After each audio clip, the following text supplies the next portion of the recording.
When my daughter told me to find somewhere else to die, I didn't scream. I didn't cry. I packed my bags the same way I'd done everything else in my marriage. Quietly, efficiently, and without anyone noticing how much it cost me. That was 6 weeks after my husband's funeral.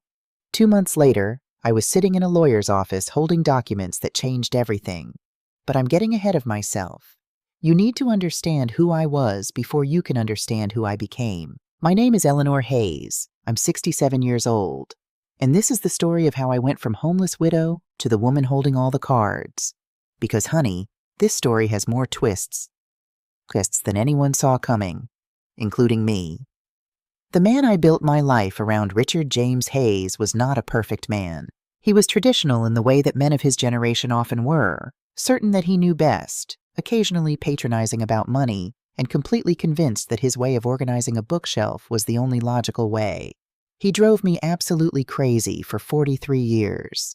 He was also the man who held my hand through my mother's death without saying a word, because he understood that sometimes silence is the only language grief accepts. He surprised me with flowers every single anniversary, not roses because he remembered I preferred wildflowers, and he never once forgot that I took my coffee with exactly 1.5 sugars, not 2. We met when I was 19 and he was 24.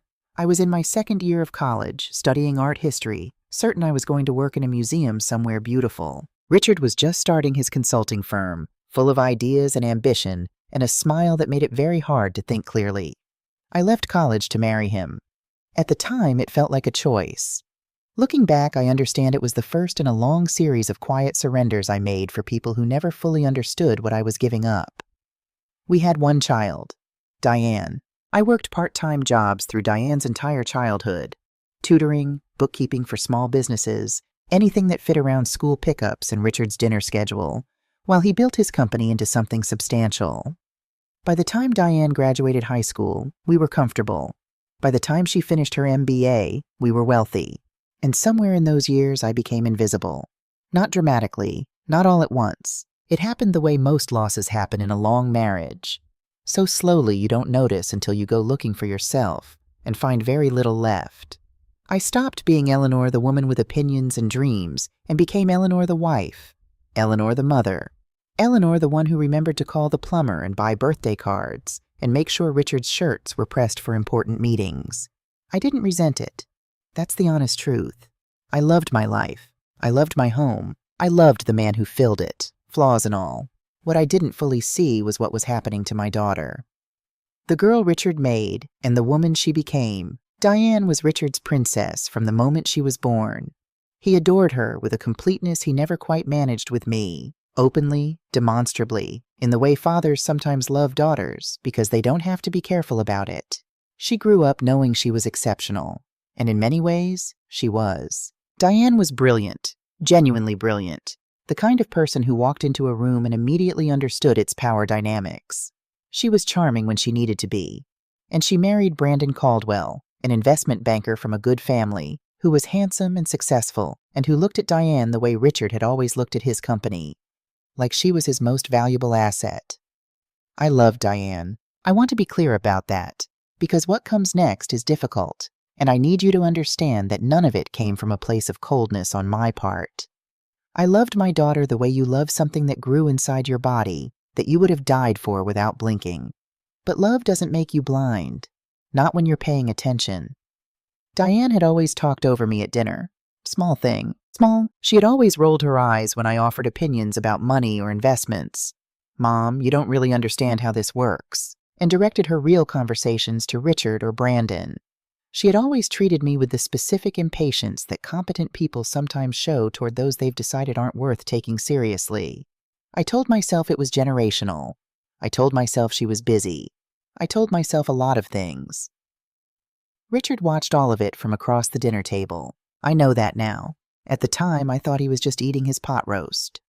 The 62 days that destroyed everything, Richard died on a Tuesday morning in October, which felt wrong because October had always been his favorite month. Heart attack, sudden, the kind the doctors called massive in a tone that meant he was gone before he hit the floor. I was in the kitchen making his coffee when I heard him fall. I won't describe what the next hours were like. Some things belong only to the person who lived them. What I will tell you is that by the time Diane arrived at the hospital, Richard was already gone, and I was sitting in a waiting room chair holding a paper cup of cold coffee that someone had put in my hand, staring at a wall. Diane swept in like a woman with a plan. She was magnificent, I'll give her that. She handled the doctors, the paperwork, the calls to Richard's business associates. She organized the funeral with the efficiency of a corporate event planner, selected the flowers I would have chosen if I could have thought clearly, and told everyone who needed to know while I sat in a fog of grief so thick I could barely find my own name inside it.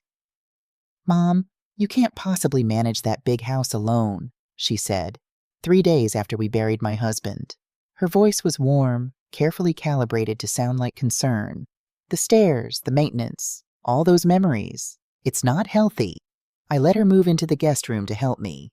I told myself she was being kind. For the first 2 weeks, she was convincing. She cooked, she cleaned, she sat with me in the evenings when the silence became unbearable. Brandon came on weekends, always pleasant, always with a firm handshake and a comment about the house. "Beautiful property, Eleanor, really exceptional bones."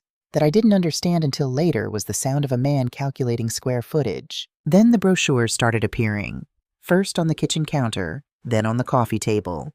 Glossy pamphlets for places called Serenity Gardens and Whispering Pines and Golden Years Living, senior communities with pictures of smiling white-haired women doing watercolor and playing cards. "Mom, these places are wonderful. You'd have people your own age, activities, no responsibilities." What they meant was, no inconvenient mother, no inheritance to complicate. I told her I wasn't interested. She smiled and said she understood, and the brochures disappeared for a week before returning in slightly different locations. The dinners became negotiations. Brandon would arrive with a bottle of wine and a folder of real estate listings, just to look at Eleanor, no pressure. And they would sit across from me like a 2-person committee presenting a proposal. I was the only one at the table who didn't know I was the one being voted on. I should have been frightened. Instead, I was grieving so deeply that I kept mistaking their persistence for concern. I was sleeping in the guest room because I couldn't bring myself to pack up the master bedroom. Richard's reading glasses were still on his nightstand, and I couldn't move them. Diane had made a comment about giving the master a refresh at some point. I hadn't fully registered what she was suggesting. I understand now that they were simply waiting for the right moment. Some crimes require patience.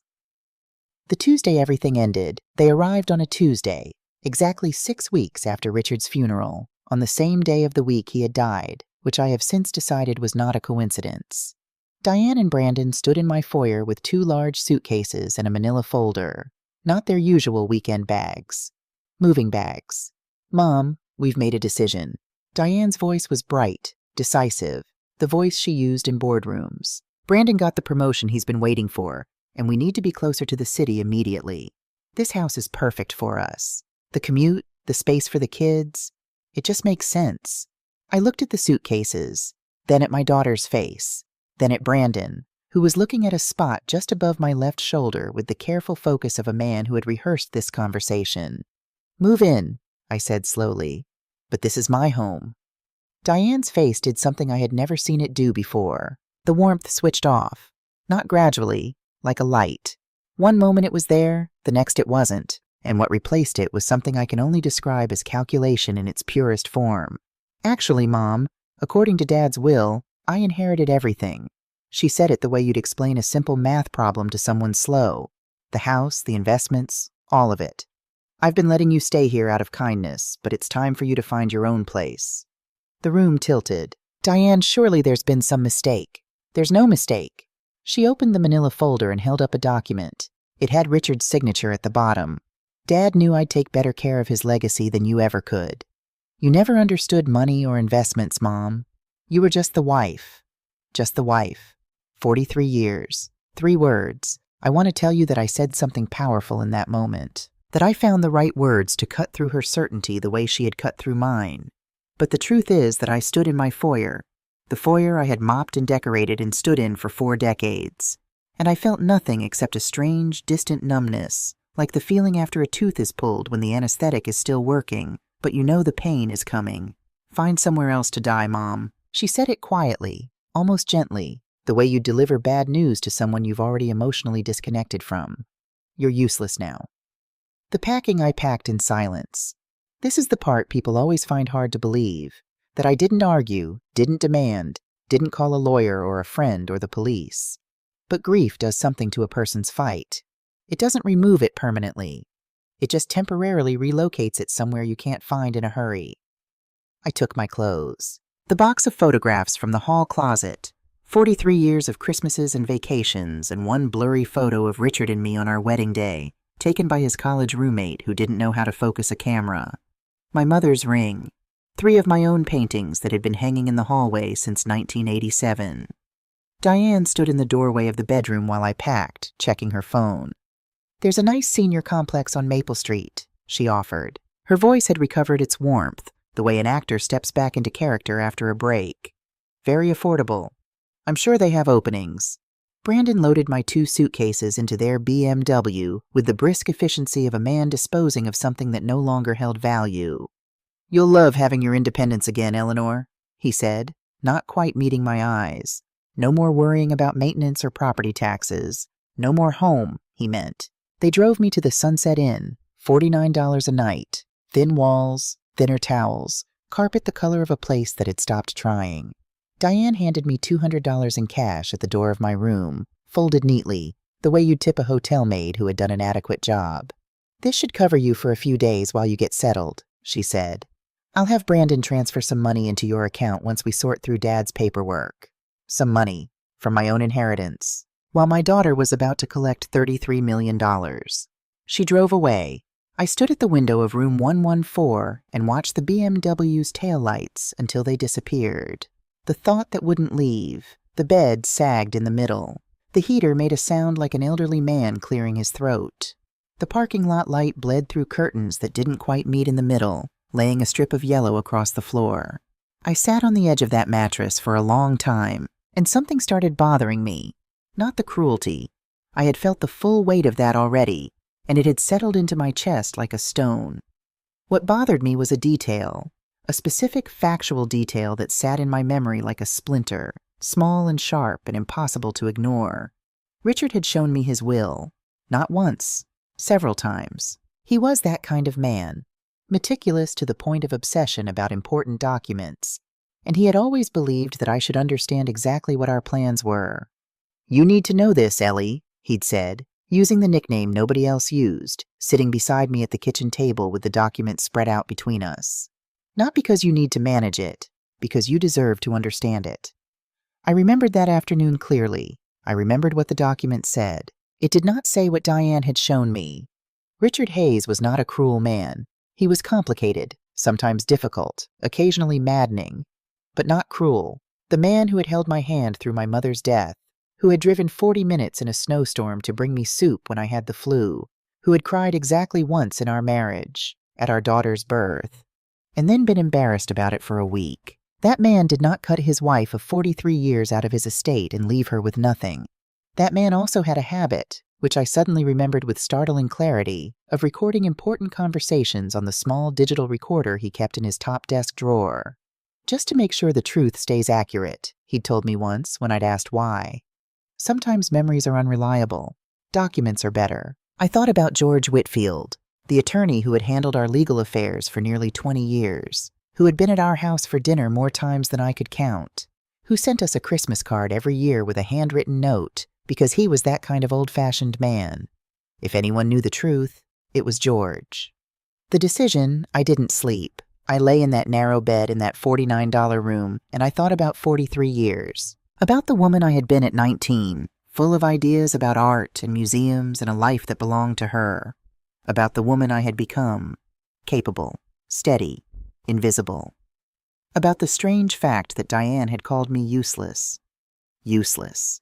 The woman who had managed a household budget of considerable complexity for 4 decades. Who had organized Richard's business dinners and kept track of his appointments when his assistant quit and he couldn't find anyone new for 3 months. Who had handled every contractor, every repair, every administrative detail of our life so seamlessly that Richard sometimes forgot those things required effort. Useless.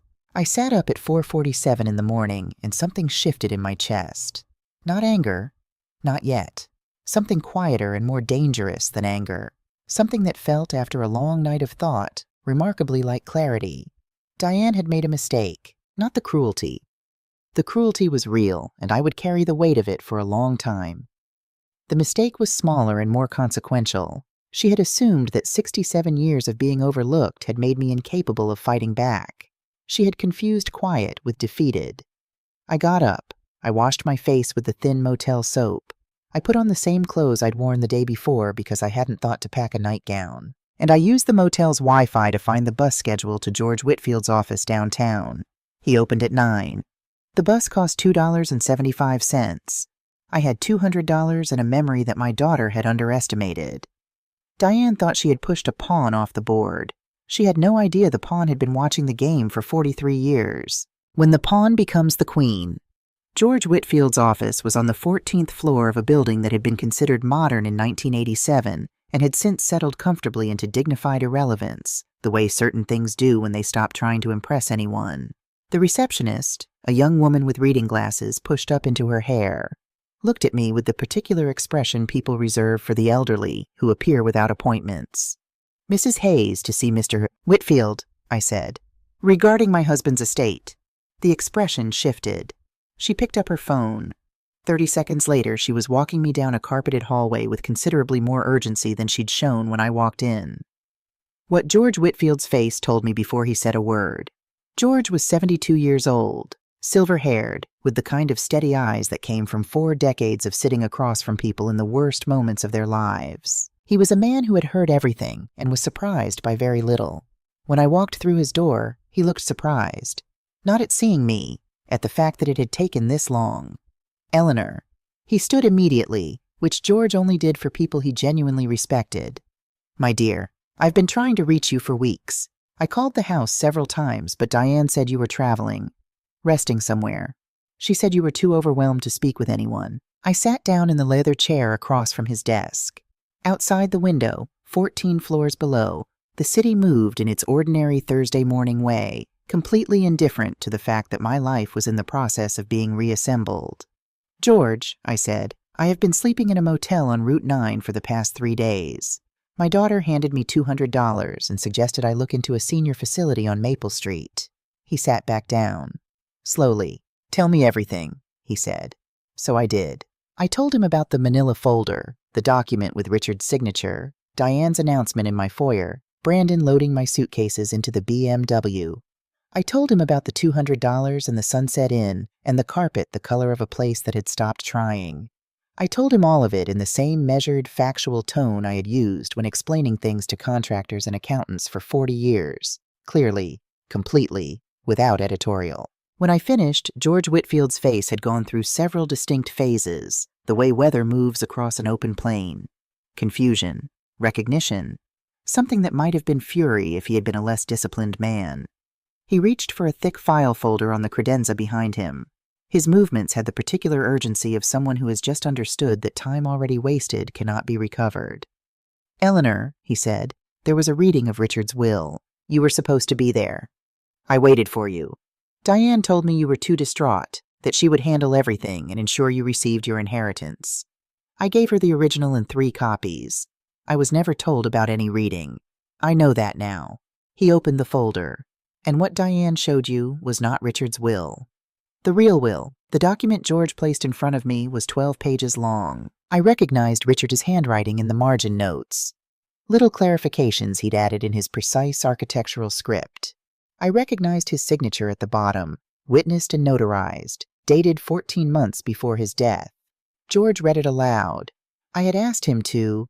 I wanted to hear the words in someone else's voice, wanted them to exist in the room as sound, not just as marks on paper I might be misreading through the fog of everything that had happened. I, Richard James Hayes, being of sound mind and body, do hereby bequeath to my beloved wife, Eleanor Ann Hayes, the following: our primary residence at 847 Oakwood Drive, including all furnishings, personal effects, and contents thereof. Additionally, 70% of all financial assets, investment accounts, and holdings, totaling approximately $23 million. My hands were folded in my lap. I kept them very still. To my daughter, Diane Hayes Caldwell, George continued, his voice careful and measured, I leave $10 million to be held in trust with distributions beginning on her 45th birthday. contingent upon her treatment of her mother following my death. He looked up at me over his reading glasses. I looked back at him. Contingent upon, I repeated. Contingent upon, he confirmed. The trap Richard built. There's a secondary provision, George said, setting the document down with the careful deliberateness of a man handling something that deserves respect. Richard added it during the revision 6 months before he died.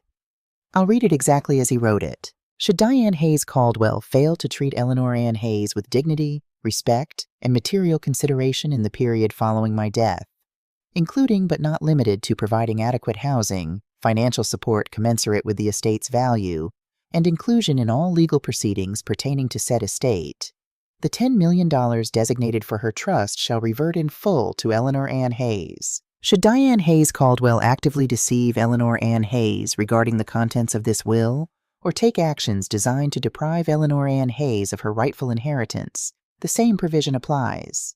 The room was very quiet. 14 floors below, the city kept moving. George, I said slowly, are you telling me that Diane just cost herself her own inheritance? Every dollar of it. He took off his reading glasses and set them on the desk. You're not inheriting $23 million, Eleanor. You're inheriting $33 million, plus the house and all personal property. By attempting to steal your inheritance, your daughter triggered the exact clause your husband designed to prevent precisely that outcome. I thought about Richard at the kitchen table 6 months before he died, reaching across to take my hand for no particular reason. I had thought he was being sentimental. I understand now that he was saying goodbye to a secret he'd been carrying alone, and making sure that when he was gone I would be safe from the thing he feared most.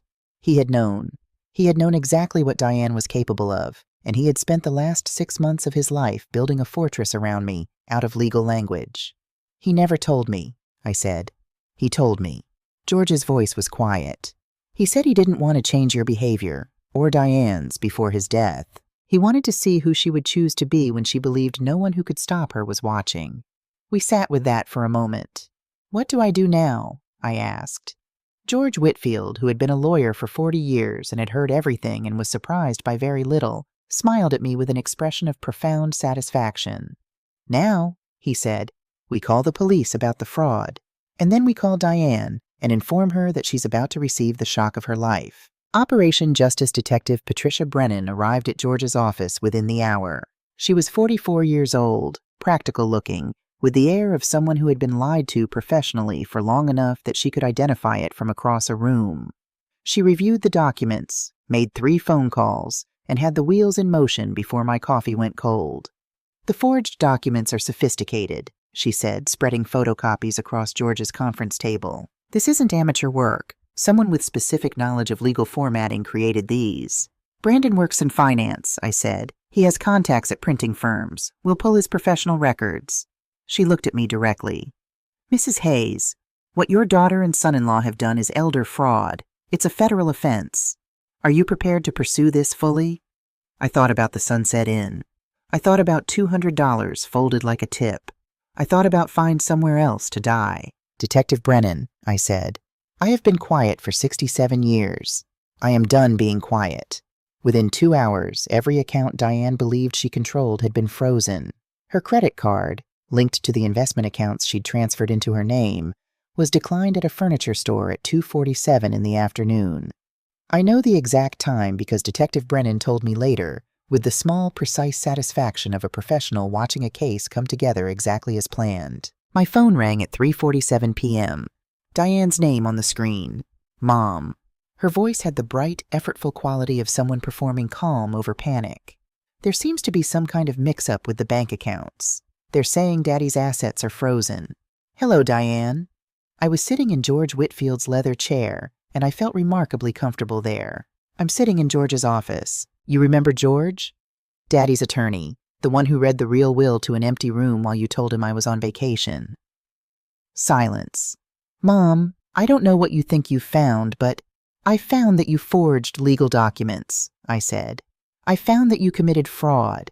I found that you drove your 67-year-old mother to a $49 a night motel with $200 and told her to find somewhere else to die. And I found that in doing all of those things, you triggered a clause in your father's actual will that transferred your entire inheritance to me. The silence on the other end was a different quality now.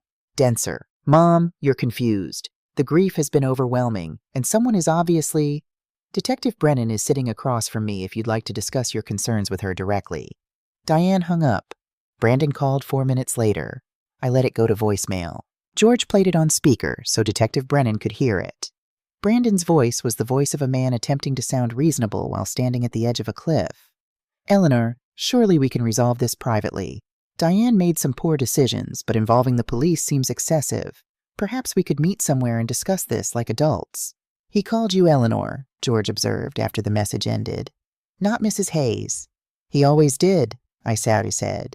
He thought it made him seem familiar. It mostly made him seem presumptuous. The recording, Diane appeared at my door at 7 the following morning. She'd made bail through Brandon's network. Someone who owed him a favor and would spend the next several weeks regretting it.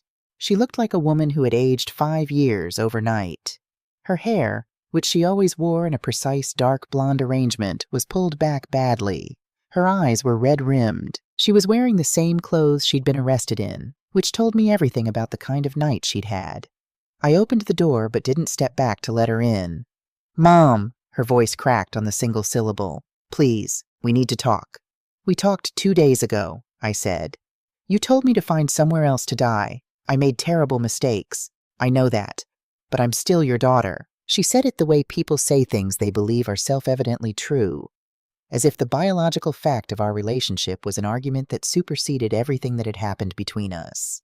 I want to share something with you, I said. Something your father told me.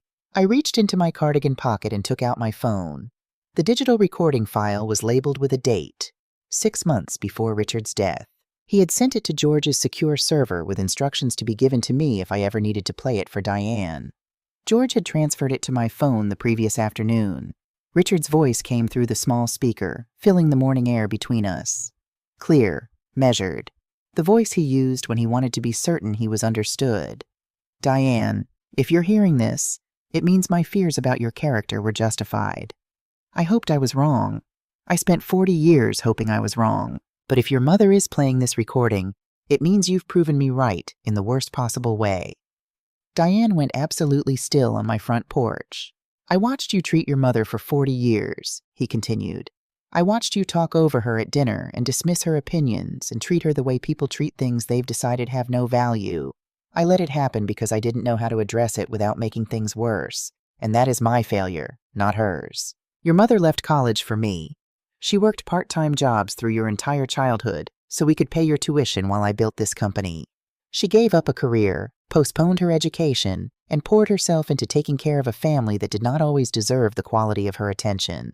She is not useless. She has never been useless. She is the most capable person in any room she has ever entered, and the great sadness of her life is that the people in those rooms were too busy looking elsewhere to notice. I am leaving her everything she deserves, and I am leaving you a choice. The choice you should have made on your own, but apparently needed to be given as a condition. I hope this finds you having made the right one. If it doesn't, then this is the last conversation we'll ever have, because I have nothing left to say to the person you chose to become. The recording ended. The street was quiet. A neighbor's sprinkler had turned on somewhere down the block, making its soft, rhythmic sound in the early morning. Diane had sat down on the porch steps. I don't think she'd planned to. Her legs simply stopped holding her. The tears that came were not the careful, managed kind she'd used her whole adult life. They were the real kind, the ugly kind, the kind that happened when something breaks in a place you didn't know you were protecting. He hated me, she whispered. He loved you enough to hope you'd prove him wrong, I said. You chose to prove him right instead. She looked up at me from the bottom step. Mascara tracked down both cheeks. In that moment, she looked very young. Not the polished, calculating woman who had stood in my foyer 2 days ago, but the child she had been before the world taught her that strategy was more reliable than honesty. What happens now? She asked. Now you face the consequences of your choices, I said. The fraud charges, the investigation, the public attention when this story reaches the news. And it will reach the news, Diane, because Channel 8 has already called me, and I'm considering saying yes. Her face crumpled completely. Mom, please think about the grandchildren. Think about Brandon's career. Think about what this does to our whole family. I am thinking about the grandchildren, I said. I'm thinking about what it will teach them when they're old enough to understand what happened here, and that their grandmother refused to pretend it hadn't. I went back inside. I closed the door quietly. Not with anger, but with finality. The difference matters. Elaine Caldwell. Comes to call. 3 days later, Brandon's mother arrived. Elaine Caldwell was 70 years old, immaculately presented in the way that serious money makes possible. Not flashy, but precise. The kind of woman whose wardrobe communicated that she had never once had to think about whether she could afford something. She walked into my living room with the air of someone who had spent decades being the most powerful person in every room she entered, settled herself into my best armchair without being invited, and crossed her ankles with practiced grace. "Eleanor," she said, using the wrong name, which I decided immediately was intentional. "We need to discuss this situation like reasonable adults." "My name is Mrs. Hayes," I said pleasantly, and sat down across from her. She continued without acknowledging the correction. "Brandon made some poor choices, obviously, but prosecuting him seems rather vindictive, don't you think? He was following Diane's lead. He didn't fully understand the implications. He created forged legal documents," I said. "That requires a specific understanding of implications." She smiled the smile of a woman who had negotiated much more difficult things than me. "Brandon's family is prepared to compensate you for your inconvenience. $2 million in exchange for dropping the charges against him." $2 million, I repeated. "It's a generous offer." "Elaine," I said, "your son participated in a scheme that cost me everything I owned. You're offering $2 million to forgive the man who helped throw me out of my own home." $5 million, she said. "Final offer." My answer is no. Something shifted in her expression then. Not quite the mask coming off, but a loosening. The way a pleasant face relaxes into its actual shape when it's tired of performing. "You should know," she said, her voice dropping into a register that was not warm, "that Brandon's legal team has uncovered some interesting information about your husband's business practices. It would be unfortunate if that became relevant during the trial." She let the implications sit in the air between us. "What kind of information?" I asked. "The kind," she said, "that might make you reconsider who the real criminal in this situation was." She left. I sat in my living room for a long time after the sound of her car faded from the driveway. Then I walked to Richard's study. It was time to find out what my husband had been keeping from me. What was in Richard's files? I started at midnight. Richard's filing system was meticulous. 40 years of documents arranged by year and category, every folder labeled in his precise handwriting. I went through it the same way I had always approached complicated problems. One drawer at a time, everything read, nothing skipped. By 2 in the morning, I had found the first anomaly. An invoice for consulting services rendered to a company called Meridian Advisory Group, $47,000, paid in full. I had never heard of Meridian Advisory Group. The address was a post office box in Delaware. By 4 in the morning, I had found 11 more like it. Different names, different states, same pattern. Payments for services that left no record of what those services actually were, from companies that existed, as far as I could determine, only on paper. By 6 in the morning, I was sitting on the floor of Richard's study surrounded by 40 years of careful files, and I had understood something that I needed an expert to confirm. George's investigator, a methodical, sharp-eyed man named Robert Gaines, who specialized in financial crimes, spent 6 hours in that study the following day. "Mrs. Hayes," he said when he was done, "your husband was running a sophisticated money laundering operation through his consulting firm. We're talking about millions of dollars in illegal transactions over at least 12 years. The room felt very still. "Are you certain?" "The pattern is unmistakable." He spread documents across Richard's desk, the desk where my husband had sat every evening after dinner, reading, working, being the man I believed I had known. Shell companies, inflated invoices, payment schedules that correspond with documented criminal activity. He was moving money for organized crime. I looked at Richard's reading glasses, still on the corner of the desk where I had been unable to move them. "The $10 million he left Diane," Robert continued carefully, "came directly from these funds. And if the FBI becomes aware of this, they will have grounds to seize all of it, including your $33 million, as proceeds of criminal activity." The floor seemed to shift slightly beneath me. "Diane's lawyers," I said slowly. "They already know, almost certainly. Brandon is an investment banker. He would have recognized these patterns immediately when he reviewed the estate records. The question is what they're planning to do with the information. My phone rang. Diane, Mom. Her voice was different now, steadier, with the specific quality of someone who believes they have just regained the upper hand. We need to meet tonight. There are things you need to know about Daddy, things that change everything. I already know, I said. A pause. Then you know what this means for you. I know what you think it means, I said. That's not the same thing. I hung up, sat in the quiet of the study, looked around at 40 years of secrets arranged in neat alphabetical order. Then I opened the bottom drawer of Richard's desk, the one I had never had reason to open before, and found beneath a false bottom that took me 20 minutes to locate, a small leather notebook. On the inside cover, in Richard's handwriting, in case of emergency, Agent Carol Foster, Federal Bureau of Investigation, and a phone number. I held the notebook in both hands for a long moment. 43 years of marriage. A man I had slept beside, argued with, forgiven, loved. And this drawer I had never opened, this number I had never known existed. I thought about everything Richard had ever said to me about truth, about documents being more reliable than memory, about wanting to make sure certain things stayed accurate. He had been building toward this moment for years. He just hadn't been able to tell me. I picked up my phone and dialed. When the Queen controls the entire board, Agent Carol Foster answered on the second ring. Her voice was the voice of a woman who had spent a career being the calmest person in difficult rooms, measured, attentive, with the particular quality of focus that makes you feel immediately that you have her complete attention.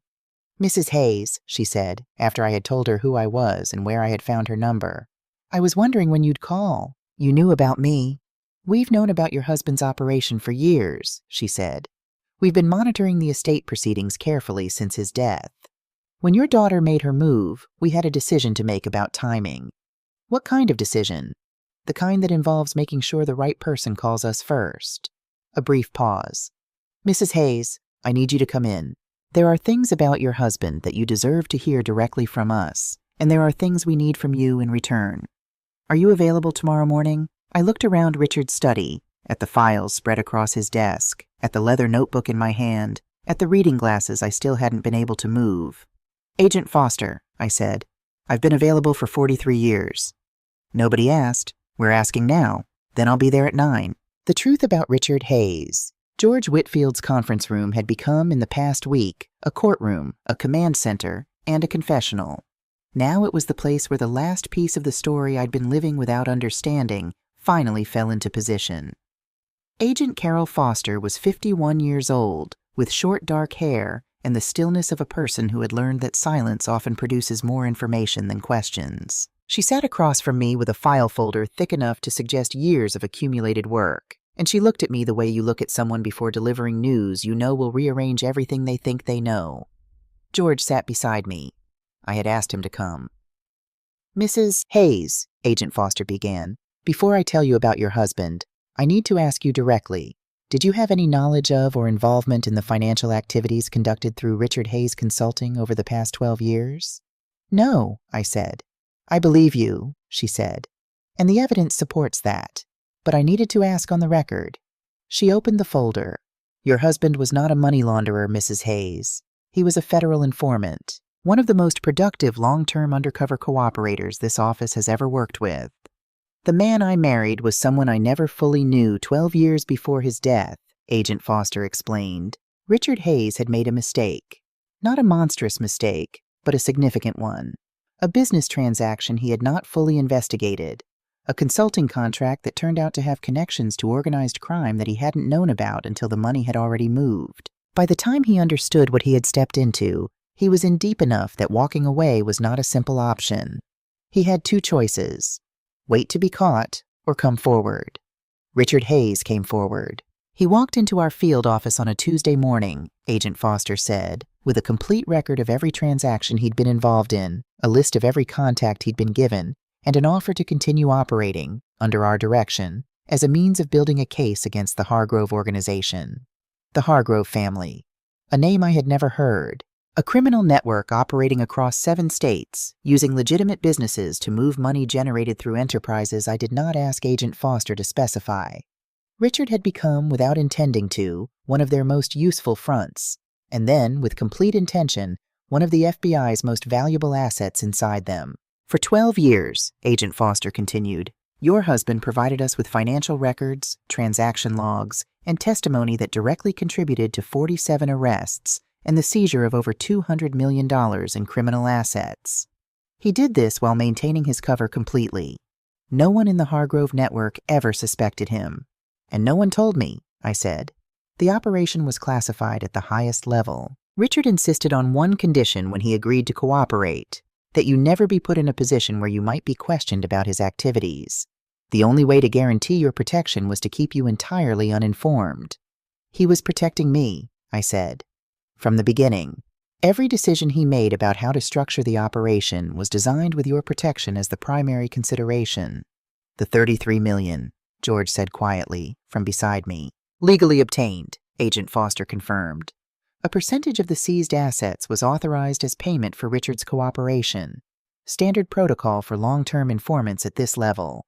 It's been documented, audited, and cleared by the Department of Justice. Every dollar Eleanor Hayes inherited is completely legitimate. I sat with that for a moment. Then I thought about Elaine Caldwell in my living room, about her carefully delivered threat, information about your husband's business practices, and the certainty behind it. The smugness of someone who believed they were holding a weapon. They had been holding a shield the entire time. They simply hadn't known what it was. Diane and Brandon think they have leverage over me, I said. They found evidence of the operation without the context that explains it, Agent Foster said. They believe they've discovered criminal activity. They have no idea they've actually stumbled into a 12-year federal investigation.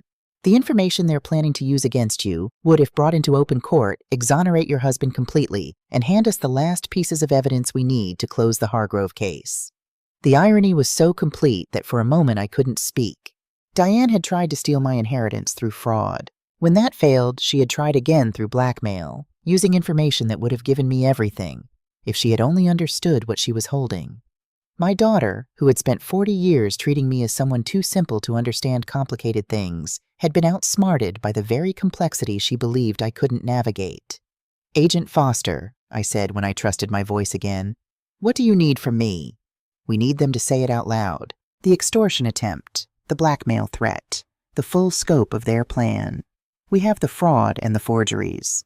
What we need, to ensure every charge sticks and close every avenue of appeal, is for Brandon and Diane to make their threats on the record. She reached into the folder and placed a small device on the conference table between us. Would you be willing to wear a wire? I looked at the device. I looked at Agent Foster. I thought about room 114 at the Sunset Inn and the $200 folded in my hand and the expression on my daughter's face when she told me I was useless. Tell me, I said, what I need to do. The Last Supper, I spent the afternoon preparing my living room. Not for comfort, for what needed to happen in it. Agent Foster had given me 3 specific instructions about positioning, pacing, and how to ask clarifying questions at key moments to ensure Brandon's words were captured without ambiguity. I followed all 3 with the focused attention I had given to every task in my life that actually mattered. Detective Brennan and 2 FBI agents positioned themselves in the kitchen and the hallway. The recording device was secured beneath my cardigan, against my left side, where I could feel it with every breath. A small, steady reminder of what this evening was for. I made tea. I set out cups. I sat in my chair by the window and waited. Diane and Brandon arrived at 8 o'clock precisely. Both dressed carefully. Brandon in a jacket, Diane in a dark blazer that communicated seriousness without aggression. Brandon set his leather briefcase on my coffee table with the decisive click of a man who believed he was arriving to close a deal. Eleanor, Diane kissed my cheek. Her perfume was the same one she'd worn since she was 24. You look better. I feel better, I said. Clarity has that effect. Brandon opened his briefcase. Eleanor, we've thought about this very carefully, and we believe we've structured something that protects everyone involved. He laid 3 documents on my coffee table. You retain the house. You receive $5 million in clean assets, free and clear, with full immunity from any federal inquiry into Richard's activities. In exchange, the charges against Diane and myself are withdrawn, and we all move forward. Clean assets, I said. That's an interesting phrase. The important thing, Diane said, leaning forward slightly, is that we're all protected. The past stays buried and our family can begin to heal. What about the $33 million Richard actually left me? Brandon's expression shifted slightly at the edges. Eleanor, that money is entangled with Richard's activities. It can't be cleanly separated. $5 million is the best realistic outcome available to you. And the alternative? He let a moment pass, giving the silence weight. The alternative is that our legal team provides the FBI with documentation of Richard's criminal enterprise. You lose everything in asset seizure proceedings. And depending on how the investigation unfolds, your own position could become complicated. There it was, clean and clear and entirely on record. Brandon, I said, keeping my voice exactly as pleasant as it had been since they arrived. Help me make sure I understand correctly. You're saying that if I don't accept your offer, you'll provide information to the FBI about my husband's business activities. Information you believe will result in the seizure of my inheritance and potential charges against me. Is that accurate? He straightened slightly. Confident. He thought he had won. That's the realistic picture of what you're facing, yes. And if I agree to your terms, Diane's charges disappear and you face no criminal consequences. Correct. I just want to be certain I have it right, I said. For clarity, you have it right, Brandon said. I looked at my daughter. She was watching me with an expression I recognized from her childhood. The particular look of a child who believes they have gotten away with something. Good, I said. Then I think we're done. The arrest agent Foster came through the hallway door first. Detective Brennan and a second agent entered from the kitchen. Brandon heard them before he saw them, the sound of deliberate footsteps that weren't trying to be quiet, and turned around with the expression of a man whose entire understanding of the situation has just been replaced by a completely different one. Diane Hayes Caldwell and Brandon Caldwell, Agent Foster said, you are under arrest for conspiracy to commit wire fraud, elder financial abuse, and attempted extortion of a federal witness. Diane stood up, sat back down, stood up again. Brandon's briefcase, full of immunity agreements he had been certain Eleanor would sign, was confiscated before he could reach for it. Brandon tried one final maneuver, the way a chess player makes a desperate move when the outcome is already decided.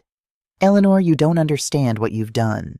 The people connected to Richard's network, they won't appreciate federal attention. You've put yourself in real danger. Agent Foster paused. Mr. Caldwell, are you threatening a federal witness? I'm warning her. About the reality of her situation. The reality of your situation, Agent Foster said evenly, is that you've just added witness intimidation to your charges. I'd recommend stopping now. He stopped.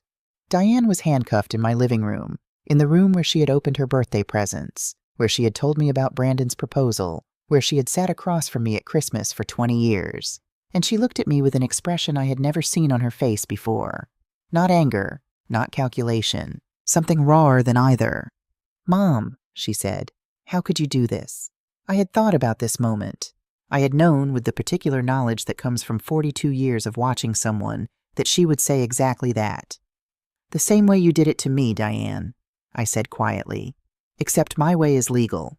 They led her out through the front door. Brandon followed without speaking. Through the window, I watched the police car lights disappear down Oakwood Drive, the same direction I had watched my suitcases go, in the back of Brandon's BMW, 6 weeks and a lifetime ago. Detective Brennan sat down across from me. She poured tea from the pot I'd made earlier, which had gone lukewarm, and handed me a cup without comment.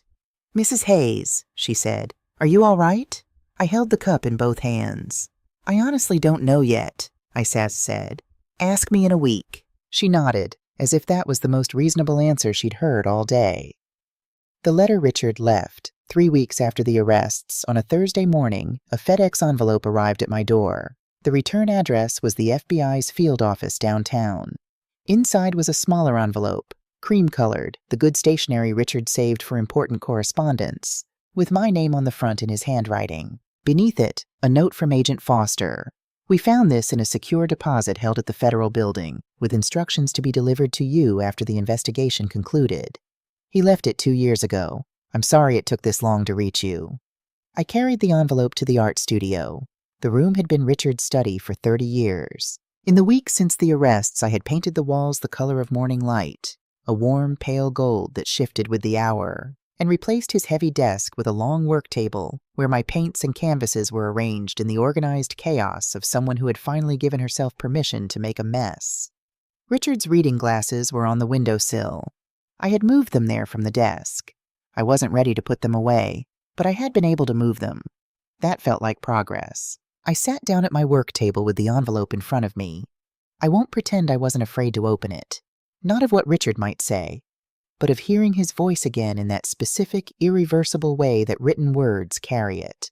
The permanence of it. The fact that whatever was inside was the last thing he would ever say to me, and once I read it, there would be nothing left to find. I opened it. His handwriting filled 3 pages. He wrote about the mistake he had made 12 years earlier, not defensively, but with the particular honesty of a man who has had a long time to look at something clearly and decided that accurate accounting is the only form of apology worth making. He wrote about walking into the FBI field office that Tuesday morning, about the fear and the strange relief underneath it. The relief of a man who has decided that being honest is more bearable than living dishonestly, even when honesty is costly. He wrote about why he had never told me.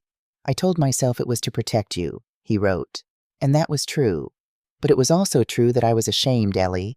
I had stepped in something dirty and I didn't want you to see it on my shoes. You always saw me as a better man than I was. I didn't want to watch that change. I should have trusted you. I know that now with a certainty I didn't have then. You looked at me a certain way. I wanted to keep that. He wrote about the last year of his life, about reviewing his affairs with the focused attention of a man who suspects his time is limited and wants to ensure that what he leaves behind is arranged correctly. I spent a long time thinking about who you would be after I was gone, he wrote, and I realized something that should not have taken me so long to understand. You were always stronger than either of us knew, because I was always in the room, and when I am in the room, I take up space in a way that doesn't leave much for anyone else. I am sorry for that. I was a large presence in a life that should have had more room in it for you. I built the will the way I did because I knew Diane. I knew her the way a father knows a child he loves completely and sees clearly at the same time. Both things, without one canceling the other. I knew what she would do if she believed she could. I wanted to give her the chance to choose differently.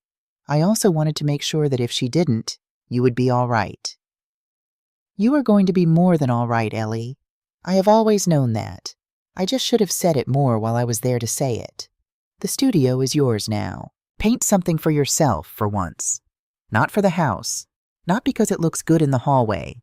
Something that belongs only to you. I love you in the way that doesn't require explanation. Richard. I sat at my work table for a long time after I finished reading. The morning light moved across the gold walls. My brushes were on the table in front of me. A canvas was propped on the easel in the corner, blank, waiting. I had not cried through the arrests. I had not cried through the legal proceedings, the media calls, the morning Diane had sat on my porch step with mascara on her cheeks. I had been steady through all of it with the particular steadiness of someone who has decided that steadiness is the only currency they can afford to spend. I cried now. Not for long. Not in a way that asked anything of anyone. I cried the way you cry when something that has been held tightly for a long time is finally, carefully, set down. Then I picked up a brush. The life that followed. 6 months is not a long time. It is long enough. Diane and Brandon each received 18-month federal sentences. The story received significant coverage. Elder financial fraud involving forged documents and the extortion of a federal witness, in a case that also contributed to closing a 12-year FBI investigation, did not stay local for long. I gave one interview to Channel 8 with full editorial control. I spoke clearly, factually, and without drama. The response was larger than I expected. Elaine Caldwell faced a separate investigation for her role in the extortion attempt. Her attorneys were expensive and the proceedings were slow, but they were proceeding. I established the Eleanor Hayes Foundation for Elder Protection using $15 million of my inheritance. The foundation funds legal aid for seniors facing family financial abuse, supports changes to elder protection laws, and runs a scholarship program for women over 50 who want to complete the education they set aside. The education I had left at 19, when I married a man with a consulting firm and a smile that made it hard to think clearly. The scholarship is named for Richard, not because he deserved it uncritically, but because the money came from 12 years of him trying, imperfectly and secretly, to make something right. That seemed worth acknowledging. A documentary production company approached me in the autumn. I met with them, asked the right questions, reviewed the contract with George, and said yes. The proceeds go to the foundation. My financial advisor, Dr. Sandra Bishop, whom George recommended and whom I chose after 3 separate meetings during which I asked questions that apparently surprised her with their specificity, tells me the portfolio is performing well. I enjoy our quarterly reviews. I ask questions. She answers them without the patient, simplified tone that people sometimes use with women of a certain age. We get along very well. The letters from prison Diane has written to me 21 times. I read the first 4 letters. The first was self-justifying. The second was desperate. The third showed the early, fragile shapes of something that might, eventually, become genuine self-examination. The fourth was quieter, less about explaining and more about asking, which was an improvement. I have not responded yet. This is not cruelty. I want to be clear about that, because it would be easy to mistake it for cruelty, and I have no interest in being cruel. It is, instead, the recognition that forgiveness is not a door you open because someone knocks. It is something you arrive at through your own interior process, on your own timeline, and it cannot be rushed without becoming something other than itself. I may forgive Diane. I think if she does the work and gives it time, I probably will. Not because I am obligated to, not because she is my daughter, and that is supposed to mean something automatic, but because I am 67 years old, and I have no interest in carrying unnecessary weight for the rest of my life. What I will not do is pretend that what happened didn't happen, or return to a version of our relationship built on my silence and her assumption that my silence was permanent. The woman who would have done that is gone. She packed her things in 2 suitcases and left herself behind at the Sunset Inn. What I know now on a Tuesday morning in late spring, exactly 8 months after Richard died on a Tuesday morning in October, which I have decided to find meaningful rather than simply coincidental, I stood in my art studio in front of the painting I had been working on for 3 weeks. It was a self-portrait, not the kind that flatters, the kind that tells the truth. A woman in her late 60s, standing in a room full of morning light, looking directly outward with the expression of someone who has decided, finally and completely, that she is exactly where she is supposed to be. I had painted her the way I actually looked. Silver hair, the lines around my eyes that 43 years of living put there, the particular set of a jaw that has made some decisions and intends to make more. She was not beautiful in the way I had tried to be beautiful for decades. Decorative, agreeable, arranged to complement the room she was standing in. She was something better than that. She was present. Richard's reading glasses were on the windowsill behind her in the painting, a small, deliberate detail, not as a memorial, as a conversation. 2 people who had loved each other imperfectly and well, continuing it in the only language still available to them. I stepped back and looked at the painting for a long time. Diane had thought she was pushing a pawn off the board. She had not understood, because she had never looked carefully enough to see, that the woman she was dismissing had been watching the game for 67 years, had understood every move, every piece, every possible consequence, had simply been waiting for the moment when it became her turn to play. Richard had built me a fortress out of legal language and 12 years of quiet, imperfect love. I had walked into it, picked up the keys, and decided what to do with it myself. Find somewhere else to die, my daughter had told me. So I did. I found this room, this light, this painting, this life that was finally, unapologetically, mine. I picked up my brush. I had work to do.